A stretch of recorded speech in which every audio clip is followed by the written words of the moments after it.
In old age, focus on yourself and stay silent. Buddhist philosophy. Imagine waking up one morning not to the hustle and bustle of daily life, but to a quiet realization something feels different. You glance in the mirror and it's not just the reflection that seems unfamiliar. There's a deeper feeling, a quiet emptiness within. You think back on the years you've spent, pouring your time, energy, and love into everyone else, your children, your spouse, your work, your friends. You sacrifice so much, yet as the days turn into years, you find yourself asking, what is left for me? It's a question that stirs silently in the background of our minds as we age. All those years of nurturing, giving, and caring, what have they really given back to you? We've often heard the phrase, what goes around comes around, but life doesn't always operate on a fair exchange. You've given your heart, your time, your patience. But now, as you stand at the crossroads of later years, you're left wondering, where did all that energy go? If this thought has ever crossed your mind, you're not alone. It's a feeling that many of us face when we realize we've been so focused on serving others that we've forgotten to serve ourselves. But here's the thing, the answer lies within you, and it's simpler yet more powerful than you might think. What if I told you that the next chapter of your life, your later years, could be a time of incredible growth, joy, and peace? Not through chasing after others, approval, or seeking what you gave away for so long, but by rediscovering yourself, by reclaiming the energy that has always been yours. Buddhism, with its profound wisdom, offers a way to live your older years not with regret or longing, but with purpose, clarity, and peace. This is not about selfishness. This is not about turning your back on the world. It's about reconnecting with the most important person in your life, you. It's about nurturing your spirit, not out of obligation, but out of love for yourself. It's about the joy of solitude, the peace that comes from within, and the wisdom that can only be earned through years of living. If this resonates with you, then stay with us, because what you are about to hear is not just a philosophy, it's a path to a more fulfilling life. Watch until the end of this video, and I promise you will gain insights that will change the way you view aging, purpose, and peace. So take a moment, breathe deeply, let go of the weight of past expectations, and join us on this journey toward the wisdom and serenity that await you. Don't forget to like, comment, and subscribe. Let's explore how to embrace this chapter of life fully, unapologetically, and with an open heart. Because the greatest act of love you can give the world is first loving yourself. Chapter 1: The Illusion of Reciprocity, a Path to True Liberation. In the quiet moments of reflection that come with age, many of us grapple with an unsettling truth. We have given so much, our love, our care, our time, and our sacrifices, expecting or perhaps hoping that these gestures would be returned to us in kind. We have spent years nurturing relationships, supporting family members, and pouring ourselves into the lives of others.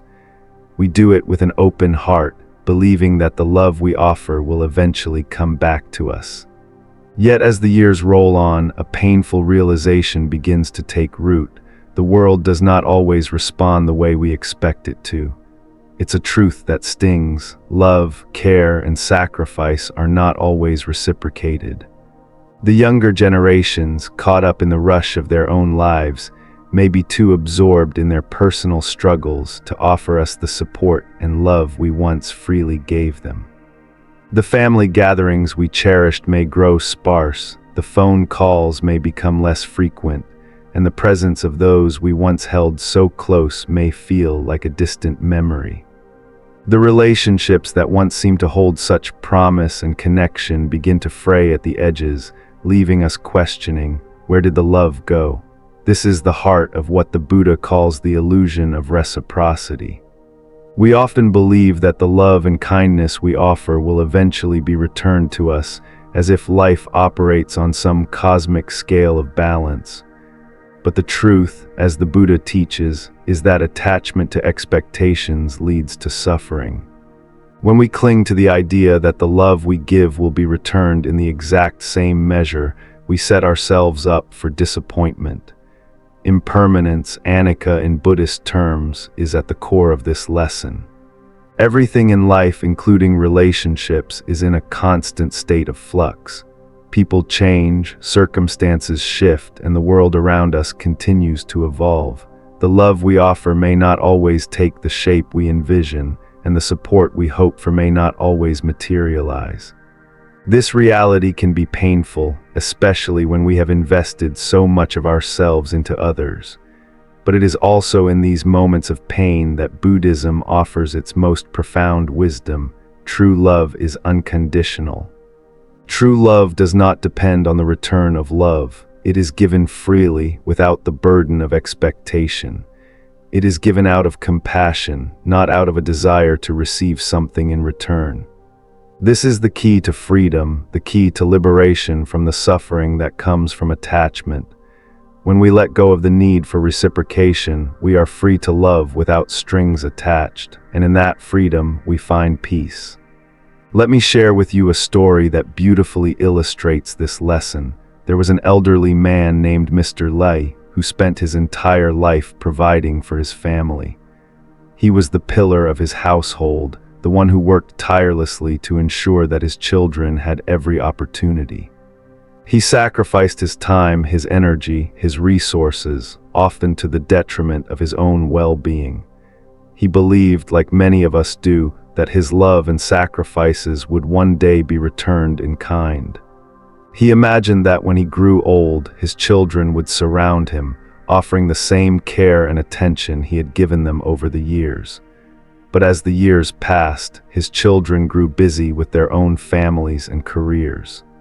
His phone calls went unanswered for longer stretches of time, and the visits he had eagerly anticipated became infrequent. His home, once filled with the sounds of laughter and joy, grew quiet. Mr. Lee felt the weight of his loneliness. He began to resent his children for not showing the same love and care he had given them. He began to ask, where was the reciprocity? One evening, as he sat alone in his home, he thought deeply about his life.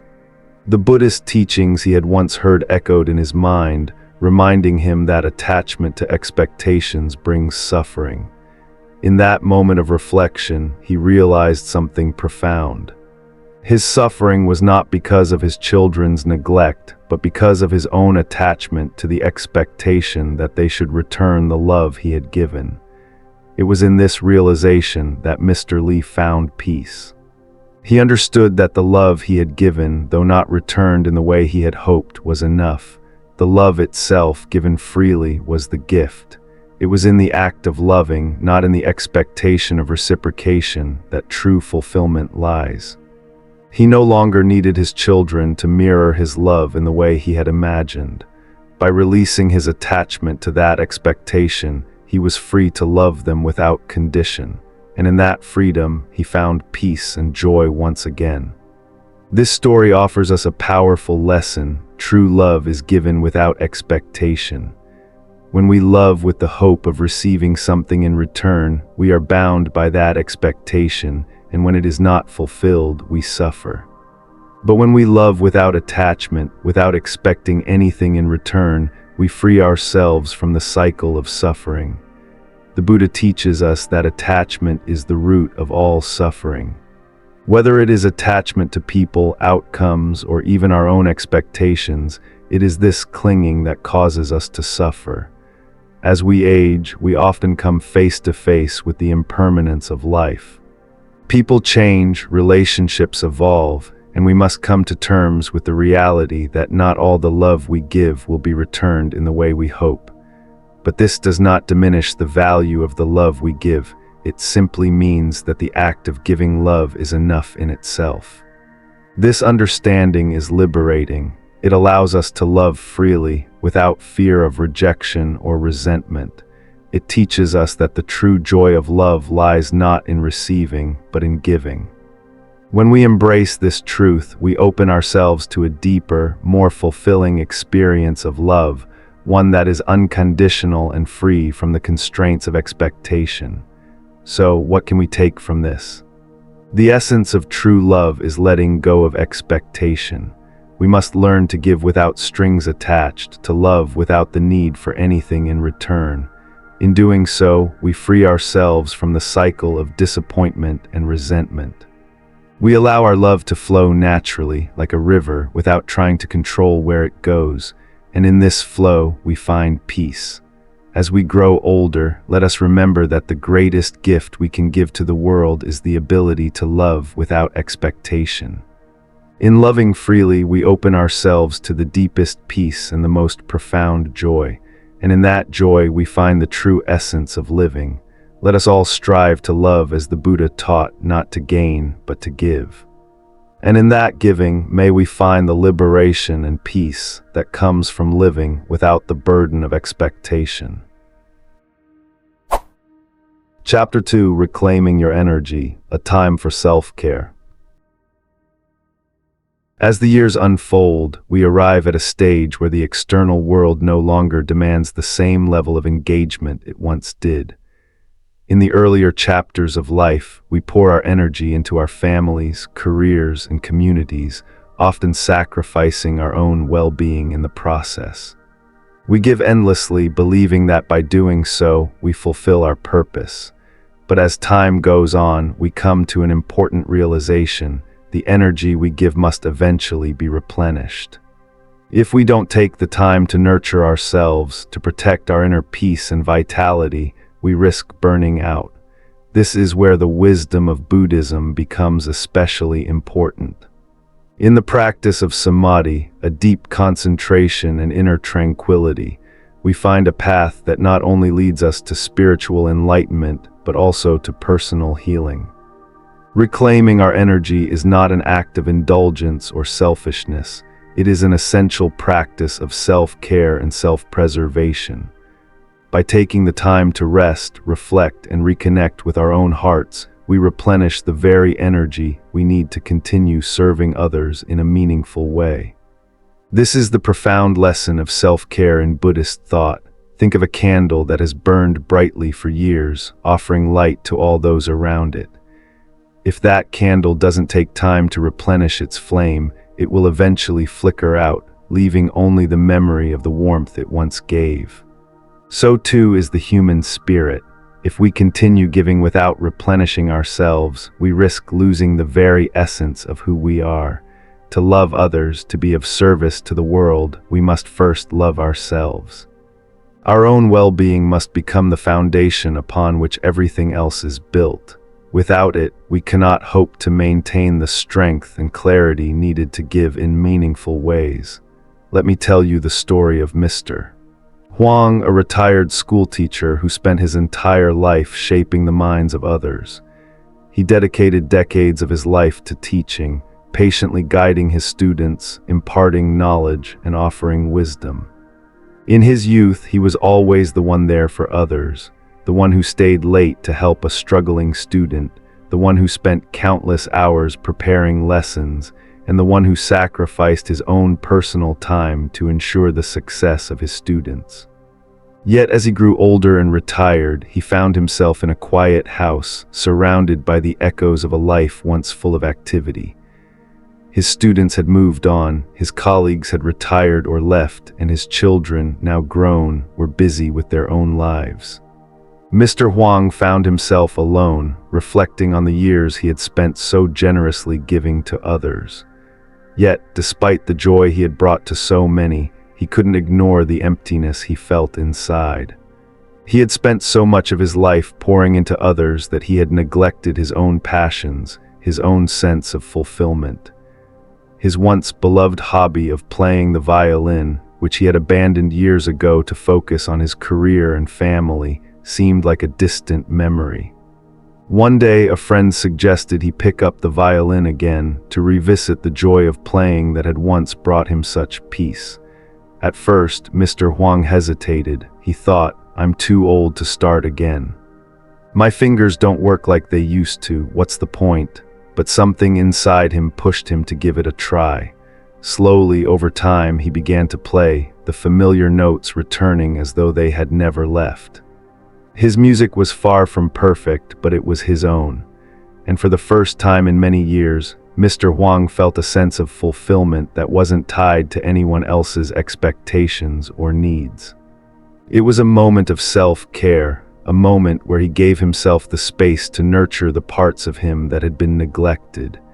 In that moment, Mr. Huang realized something profound. His life, his energy, his peace, and his joy, these things were his to reclaim. And by giving himself permission to do so, he was not being selfish, he was being wise. He was honoring the deep Buddhist truth that self-care is not an indulgence, but a necessity. By reconnecting with something he loved, something that had always belonged to him, he was able to restore his inner peace and reignite the flame that had long been dimmed. This is the heart of Buddhist practice, the recognition that in order to serve others, we must first care for ourselves. We cannot give from an empty cup. The act of self-care is not just about pampering or seeking comfort. It is about nurturing our spirit, protecting our energy, and finding balance. It's about returning to the things that nourish us, whether that's a quiet moment of meditation, a return to a forgotten hobby, or simply allowing ourselves to rest and heal. Many of us spend years putting others first, convinced that this is the path to fulfillment. But Buddhism teaches us that true fulfillment comes when we honor our own needs and find the peace within ourselves. The moment we turn inward, when we give ourselves the care and attention we need, we are not abandoning the world. Rather, we are preparing ourselves to return to the world with renewed strength, clarity, and love. Consider the example of the candle once again. When the candle burns without ceasing, it eventually burns out, leaving behind only smoke and shadows. But if the candle takes time to replenish its flame, it can continue to offer light to others for years to come. So too with our lives, when we pause, reflect, and reclaim our energy, we are not withdrawing from life. We are creating the space to shine even brighter, to offer our light in ways that are more profound and meaningful. Self-care, as Buddhism teaches, is not a selfish act. It is an act of wisdom. It is the recognition that our energy, our peace, and our sense of self must be protected if we are to continue to be a positive force in the world. When we reclaim our energy, we honor the interconnection between ourselves and others. By nurturing our own well-being, we are better equipped to serve those we love, to offer kindness and compassion to the world, and to live a life that is truly fulfilling. In reclaiming your energy, you are not just caring for your body, you are nurturing your soul. You are recognizing that your well-being is not a luxury, but a foundation. And when you honor that foundation, you allow yourself to live fully, without regret, without depletion, and without compromise. The wisdom of Buddhism offers us this gentle reminder. We must care for ourselves as deeply as we care for others. In this practice, we find not only peace, but a deeper sense of connection to everything and everyone around us. Self-care is not just about protecting ourselves from burnout. It is the key to living a life of true purpose, joy, and fulfillment. Chapter 3: The Power of Silence, Embracing Stillness in a Noisy World. In the noise and clamor of our everyday lives, it often seems as though we must shout to be heard, to prove our worth, to make our voices count. From a young age, we are taught that success and visibility come through loudness, through speaking up, through asserting our opinions, through demanding recognition. In a world that constantly urges us to speak, to act, and to be seen, the practice of silence might seem like a radical, even counterproductive idea. Yet Buddhism teaches us that true wisdom often lies in silence. Silence is not merely the absence of sound, it is the presence of deep listening, of reflection, of knowing when to speak and when to remain still. It is a form of mastery over our impulses, over the desire to fill the space with words. As we grow older, silence becomes not just a refuge, but a form of strength, one that allows us to observe, to understand, and to act with clarity rather than react impulsively. Buddha's teachings on right speech, found in the Noble Eightfold Path, remind us that our words should be measured and purposeful. Right speech is not about abstaining from speech entirely, but about speaking only when it is necessary, when it serves a higher purpose, truth, kindness, and clarity. In a world where words are often used to fight, to defend, to prove, silence becomes a powerful tool for cultivating inner peace and wisdom. Consider the story of a respected Buddhist monk who had spent decades as a scholar, known for his wisdom and eloquence. For years, he had engaged in intellectual debates, discussing philosophy, teaching, and helping others navigate the complexities of life through his words. He was highly regarded by his peers for his quick wit and vast knowledge. However, one day he encountered a young student who was filled with arrogance and self-importance.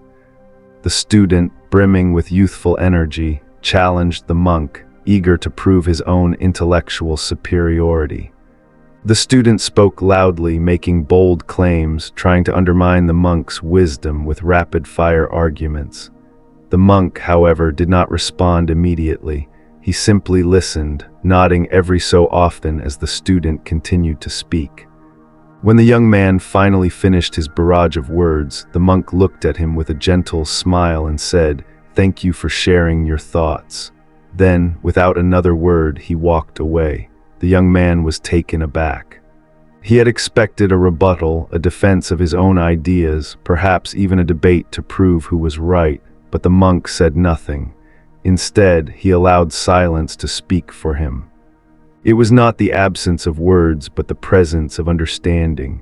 Over time, the young student came to realize the profound lesson in that silence. Sometimes the most powerful response is not to speak at all. Silence is not weakness. It is strength, wisdom, and an invitation to look inward and reflect before reacting. In our own lives, we can all relate to moments where we feel the urge to speak, to defend ourselves, to prove our point, or to assert our place in the world. However, Buddhism teaches us that speech driven by ego or desire to be right only leads to conflict and suffering. When we speak out of anger, fear, or pride, we not only damage relationships but also deepen our own suffering.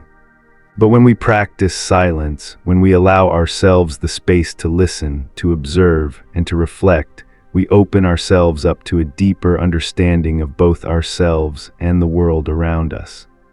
There is an old Zen saying, "Do not speak unless you can improve the silence." The essence of this teaching is not that silence is the answer to every question, but that we should ask ourselves whether our words are necessary. Will our words bring peace, clarity, or understanding, or will they simply add to the noise and confusion that already exists? The power of silence lies in its ability to allow us to choose our words with intention.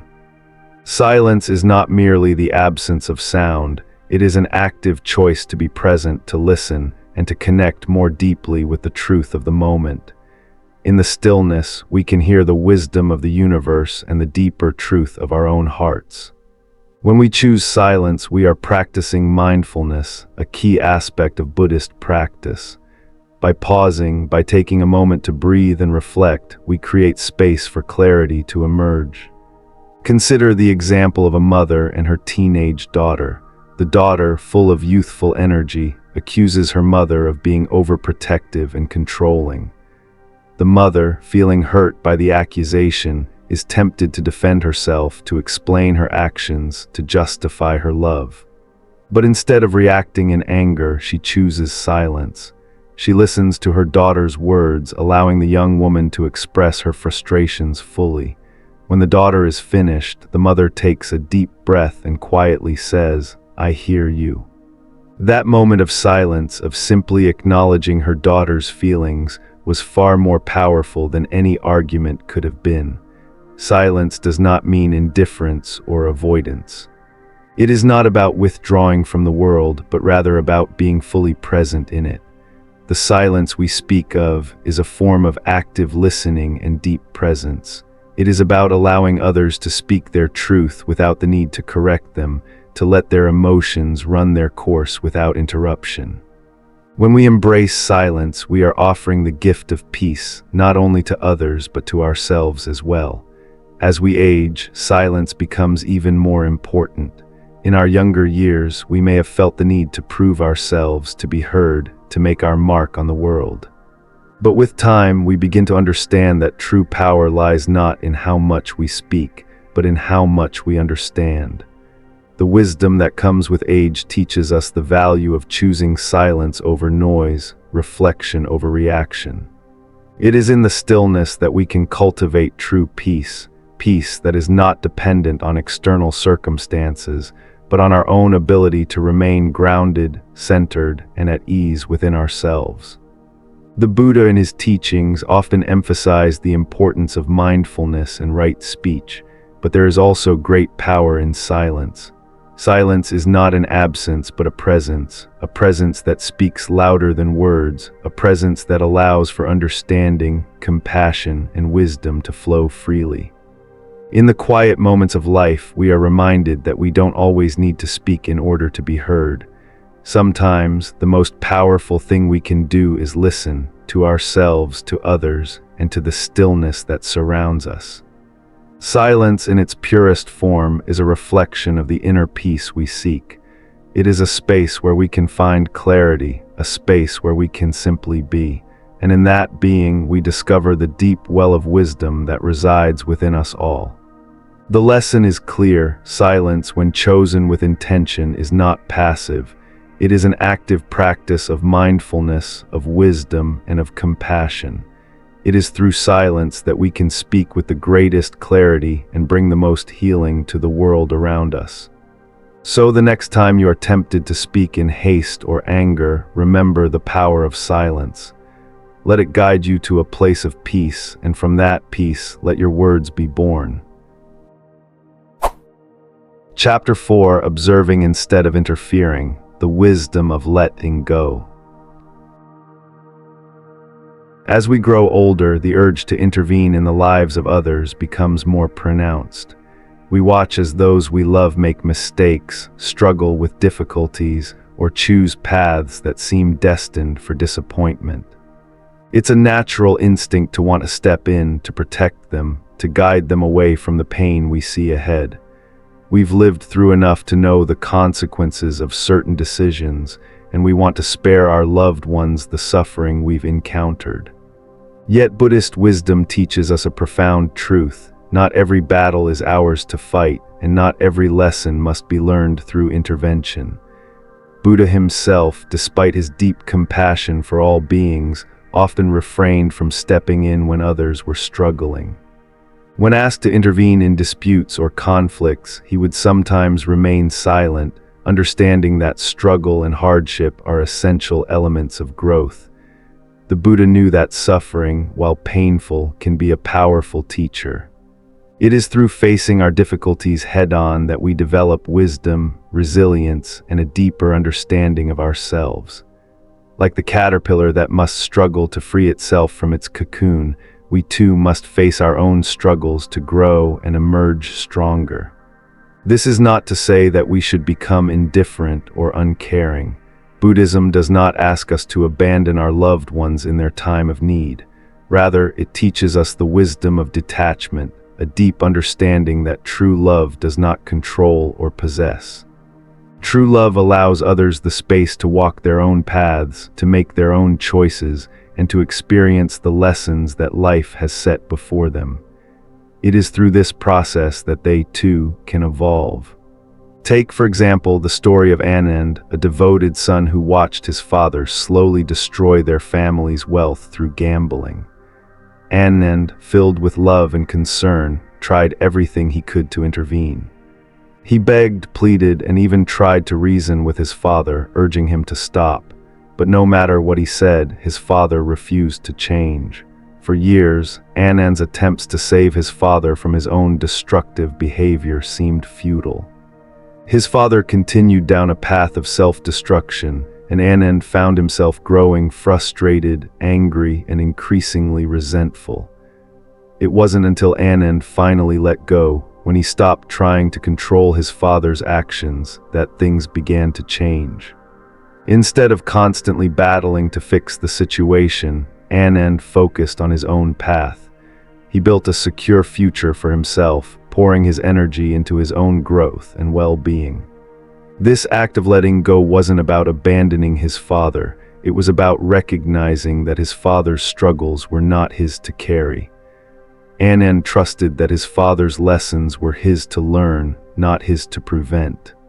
And it was in this very act of detachment, of stepping back and allowing his father to face the consequences of his own actions, that a transformation occurred. When his father eventually hit rock bottom, it was then that he sought Anand's help, not for money, but for understanding. Only after experiencing the full weight of his own mistakes did Anand's father become open to hearing his son's wisdom. It was a moment of true change, but it could only happen once Anand had released his attachment to the outcome. This is the essence of Buddhist detachment, not indifference, but the ability to love without possession. It's the wisdom of knowing when to step aside and allow others to walk their own path, even if that path leads to pain. It is the understanding that suffering, while difficult, can lead to greater wisdom. Sometimes, by standing back, we give those we love the opportunity to face their struggles and grow from them. In doing so, we empower them, rather than enabling them to remain stuck in their patterns. In our own lives, we often find ourselves wanting to protect those we care about from pain, from mistakes, from hardship. It's a natural impulse, especially when we've experienced the harsh lessons that life can bring. But the Buddha's teachings remind us that our desire to control others' paths can be a source of suffering, both for us and for them. When we intervene too forcefully, when we try to steer someone else's journey, we prevent them from experiencing the very lessons that will lead to their growth. There's a great deal of wisdom in knowing when to let go. This is not to say we should be passive or indifferent. Loving without attachment means we love with compassion, but we also respect the autonomy of others. We recognize that each person must walk their own path and that we cannot impose our own will on their journey. Take the example of a parent whose child is making poor decisions. The parent may feel the urge to intervene, to guide the child back onto what they believe is the right path. But sometimes the most loving thing a parent can do is to step back and allow the child to learn from their own choices. This doesn't mean abandoning the child, but rather giving them the space to learn the lessons that will shape their character and wisdom. It is through their struggles that they will discover their own strength, resilience, and understanding of the world. In the Buddhist tradition, this wisdom is embodied in the concept of letting go, not as a form of neglect or detachment, but as a recognition of the impermanence and interdependence of all things. When we let go of the need to control, we open up the space for others to evolve on their own terms. We recognize that each person is their own teacher, and while we can offer guidance and support, we must also allow them to make their own choices and bear the consequences of those choices. This wisdom is especially important as we age. In our later years, we may feel a greater urgency to share our wisdom, to prevent others from making the same mistakes we did. But the truth is that everyone's journey is unique, and while we may wish to spare others from suffering, we cannot deny them the growth that comes from facing their own challenges. In fact, it is through those very challenges that they will discover their true potential. The Buddhist path invites us to recognize the power of mindful detachment. This does not mean withdrawing from relationships or turning our backs on those we love. Rather, it means approaching them with an open heart and a clear mind, recognizing when our involvement is truly helpful and when it is merely an attempt to control or fix a situation that is not ours to control. In the end, true love and compassion are about allowing others to be who they are, trusting that they, too, are on their own path to wisdom. Our role is not to direct their journey, but to support them as they walk it, to offer our love without strings attached, and to trust that their struggles are part of their growth. The lesson is simple yet profound. In order to truly help others, we must learn to step back, to let go, and to allow them the space to grow through their own experiences. Through mindful detachment, we find the freedom to love deeply without the need to control. In this freedom, we find peace, not just for ourselves, but for those we love as well.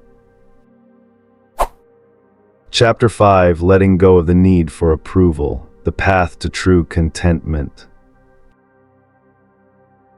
One of the greatest sources of suffering in life is the constant search for approval. From a young age, we are taught, either directly or indirectly, that our worth is determined by how others see us. We long for recognition, praise, and acceptance. We base our self-esteem on how much we are liked, how often we are validated, and how well we fit into the expectations of society, our families, and our friends. We think that by pleasing others, we will find fulfillment, that their approval will be the key to our happiness. But as the years go by, something begins to shift. We start to question the very thing that has driven so much of our lives. Why, after all this time, are we still seeking approval from others? Buddhism offers a profound answer. True happiness arises not from the approval of others, but from understanding and accepting ourselves. The need for approval is an illusion, a mirage that keeps us running towards something that will never truly satisfy. No matter how much external validation we receive, it can never fill the emptiness that lies within. True peace comes not from the applause of the world, but from the quiet acceptance of who we are, just as we are. And this acceptance is where real contentment begins.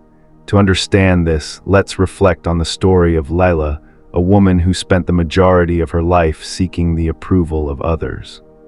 Throughout her youth and adult years, Layla sacrificed her own dreams, her own desires, and even her sense of self in the hopes of gaining the recognition and praise she so desperately sought. She believed that by meeting the needs of others, by conforming to their expectations, she would finally feel validated, whole, and loved. But despite her efforts, Layla found herself unfulfilled, and as the years passed, she began to realize something painful. She had given so much of herself to the world, but in doing so, she had neglected her own needs and desires. She had never truly lived for herself. In the later years of her life, as she found herself alone, Layla sat in quiet reflection.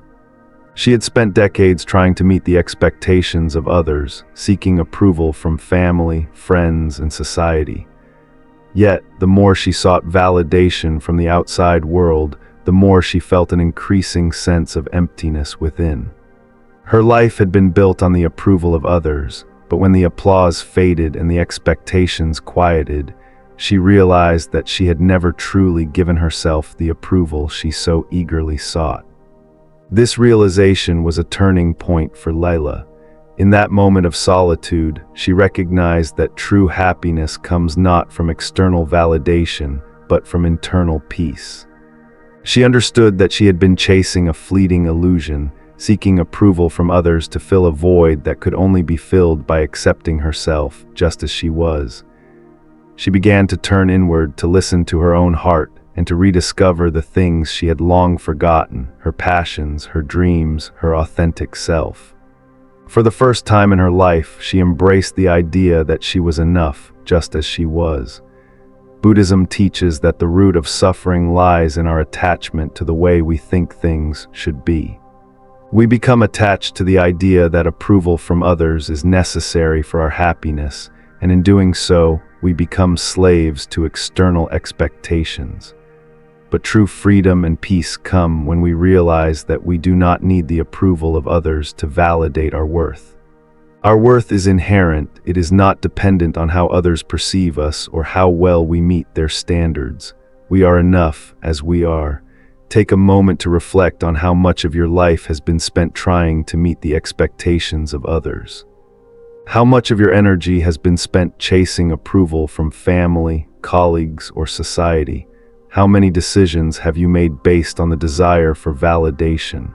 This is not to say that we should disregard the opinions of others completely, but rather to recognize that our happiness should never depend on it. When we live our lives based on external validation, we are giving away our power to others. We are placing our peace in the hands of people who may not fully understand us, or worse, may not even have our best interests at heart. The Buddha's teachings remind us that we must cultivate an inner sense of peace and contentment, independent of the ever-changing opinions of the world. True contentment comes from understanding that our worth is not measured by external approval, but by our own inner wisdom, compassion, and self-acceptance. When we stop seeking approval, we free ourselves from the cycle of striving and grasping. We allow ourselves to simply be, without needing to prove anything to anyone. Consider the story of a well-known artist who, after years of creating masterpieces, realized that she had been painting not for her own joy, but for the recognition of others. Her art had been a reflection of what she thought people wanted, not what her soul needed to express. One day, after years of chasing accolades and approval, she put down her brushes in frustration. For the first time, she began to create simply for herself, without concern for whether her work would be admired or celebrated. It was in this moment that her art came alive in a new way. Her paintings were no longer about approval. They were an expression of her truest self. The joy she found in this shift was far greater than any external recognition she had ever received. This is the shift that Buddhism encourages us to make. It is not about abandoning our relationships or disregarding the opinions of those around us. Rather, it is about recognizing that our happiness and peace must come from within. It is about embracing self-acceptance, allowing ourselves to be who we truly are, without the need for others to affirm our worth. When we let go of the need for approval, we no longer define ourselves by what others think. We no longer live our lives in pursuit of fleeting recognition or validation. Instead, we find freedom in knowing that we are enough just as we are. This is not an act of selfishness or arrogance, but an act of wisdom and self-compassion. By accepting ourselves, we can love ourselves more deeply, and by loving ourselves, we can love others more fully. The journey toward self-acceptance is not always easy. It requires us to confront the deeply ingrained patterns and beliefs that have shaped our lives. But as we grow older, we begin to realize that our true worth has never been in the eyes of others. It lies in our ability to look within, to see ourselves clearly, and to accept ourselves with compassion and kindness. The lesson here is clear. True happiness and peace come from within, not from the approval of others.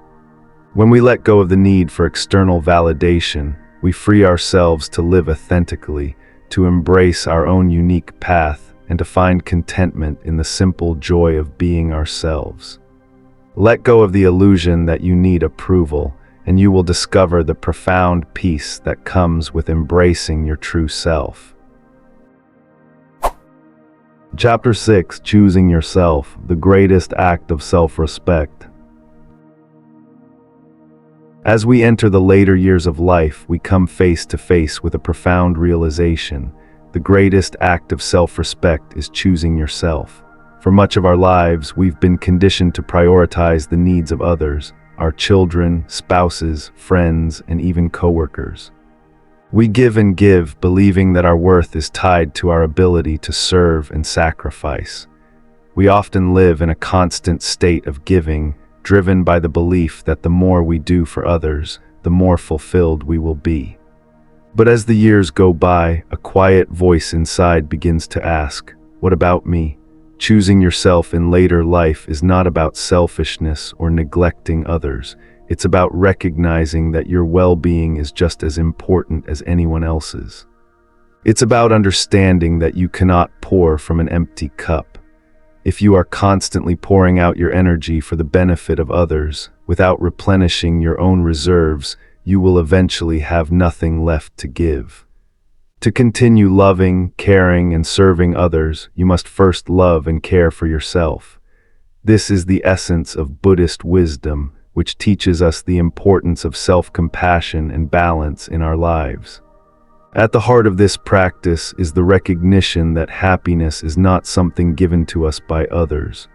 We are often taught that happiness is found in relationships, in accolades, in the approval of others.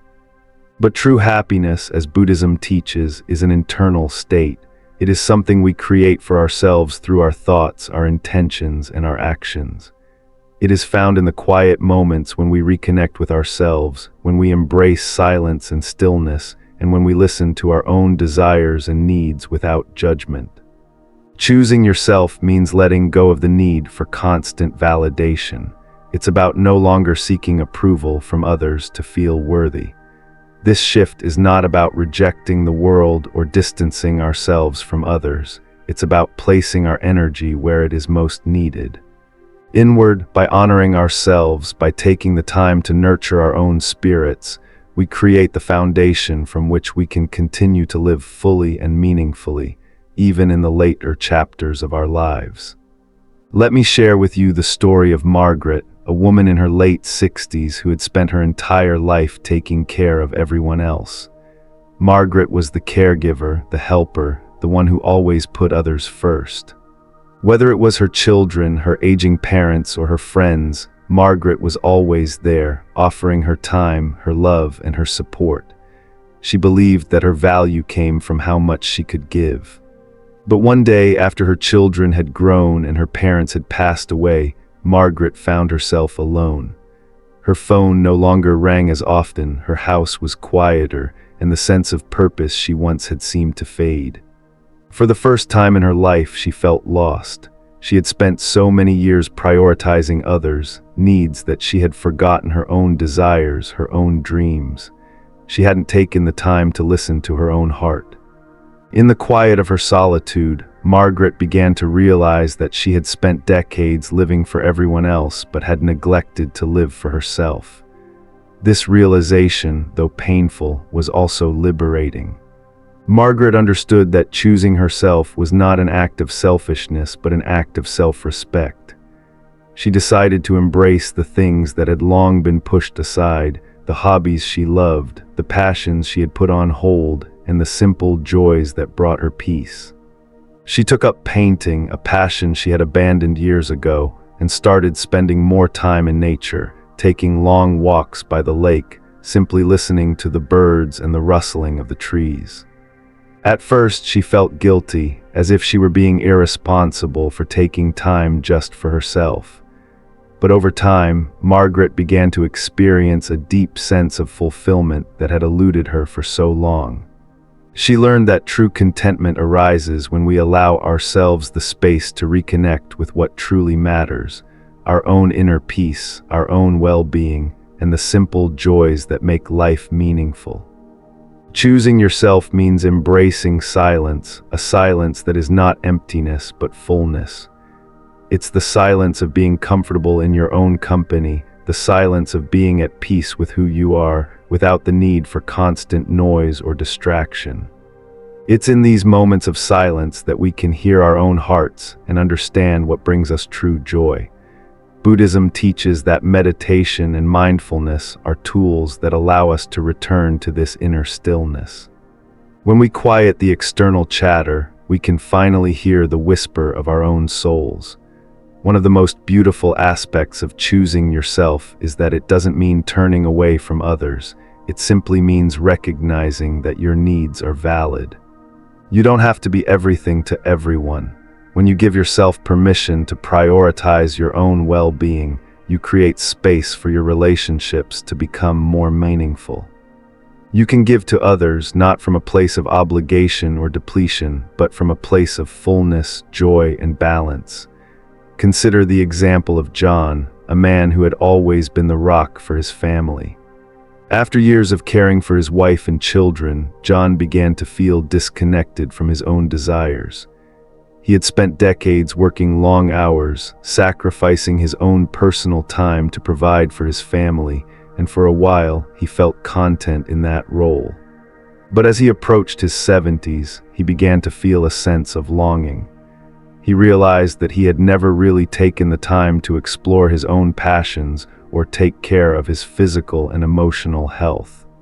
John had always wanted to write. He had dreams of authoring a book, but life's demands had kept him from even picking up a pen. Now, with his children grown and his career winding down, John decided to finally pursue that dream. He began writing every day, pouring his thoughts and experiences into stories that had long been waiting to be told. The more he wrote, the more fulfilled he felt. In choosing to honor his own desires, John found a new sense of purpose, and his relationships with his family deepened as he shared his creative journey with them. Choosing yourself, as John did, means acknowledging that your well-being is just as important as anyone else's. It means taking time to rediscover your passions, your dreams, and your sense of self. It's about embracing the later years as a time of possibility, not limitation. This chapter of your life is yours to shape. It is not defined by what you've done for others or how others see you, but by the quiet, purposeful choices you make each day. In Buddhism, this is called right intention, the understanding that true happiness and peace come from living in alignment with your authentic self. It's about making choices that nourish your spirit and give you the freedom to live a life of purpose and fulfillment. This is not a luxury, it is an essential part of living a life well lived. The greatest act of self-respect you can offer yourself in later life is to choose yourself. Let go of the need for validation. Embrace the simple joys that bring peace. Rediscover the things that make your heart sing. This is your time. This chapter is yours to write. Step forward with grace, with purpose, and with the knowledge that your happiness is something you create for yourself. In choosing yourself, you choose peace, joy, and fulfillment, not just for you, but for those around you as well. As you step into the later years of your life, remember this: the greatest act of self-respect is choosing yourself. After a lifetime of giving, sacrificing, and caring for others, it's time to recognize that you too deserve that same care and love. Let go of the need for constant validation and approval from the outside world. You've already given so much of yourself. It's now your turn to give back to the one person who matters most, you. In the quiet of solitude, in the stillness of your days, and in the deep silence of reflection, you will find that peace is not something that comes from others. It is something you have always had within you, waiting for you to recognize it. The wisdom of old age teaches us that true happiness isn't found in applause or accolades. It is found in accepting yourself, loving yourself, and embracing the profound joy that comes from simply being. The truth is, life is fleeting. The years pass quickly, and time waits for no one. But within the quiet of your later years, you have the rare opportunity to finally find the peace and contentment that have always been yours. Choose yourself, because the choice to nurture your own well-being is the key to living the most fulfilling chapter of your life. You can cultivate your own happiness, and in doing so, you will create a life of meaning and purpose. If this message resonates with you, don't keep it to yourself, share it. Like, comment, and subscribe to our channel for more insights and wisdom on living a life that matters. We've shared tools for finding peace, self-acceptance, and true joy, but there's so much more to come. Stay with us and let's continue this journey together, because choosing yourself is the first step toward creating the life you truly deserve. And always remember, true happiness is not something given to you by others. It is something you create for yourself.